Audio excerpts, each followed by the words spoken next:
Now on Eyewitness News, it's called Little Earth, and he's become a social media star. Designed right here in Connecticut, the plush toy is now in high demand, and it's all due to a trip that's been, well, out of this world. Yeah, this is pretty cool. Channel 3 New Haven Bureau Chief Matt McFarland has more on the Connecticut creation that actually spent the last week at the International Space Station.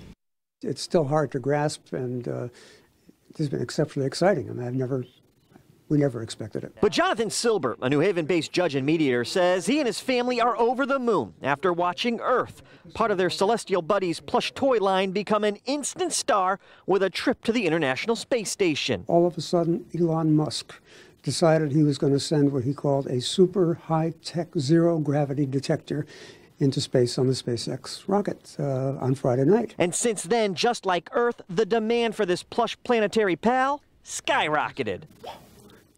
It was full, and it's been filling up ever since. We're sold out. We're back ordered. We're trying to get more stuff in. Jonathan says his daughter Jessie, a designer who's now out in Oregon, came up with the idea years ago, starting with Earth, Moon, Sun, and Mars, eventually expanding, with the fuzzy creations being sold at museums and planetariums around the world. This is all her idea. She does all the designing. I'm just the chief cook and bottle washer, basically. So I was very, very proud of her and very, very excited to see. He says they had no idea Earth would ride along on the history-making SpaceX Crew Dragon.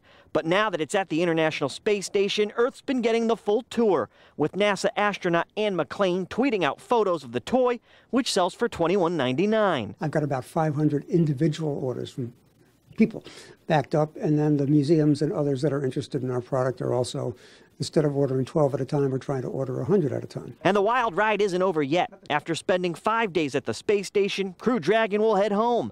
But Jonathan heard Earth could be hanging around. I was told that they were about to pack it up to send it back with the SpaceX rocket coming back to Earth tomorrow. And at the last minute, from what I heard, they decided to keep it on board, and the astronauts were very pleased. And because of that out-of-this-world exposure, they're not the only ones. With the Mobile Newsroom, Matt McFarland, Channel 3 Eyewitness News.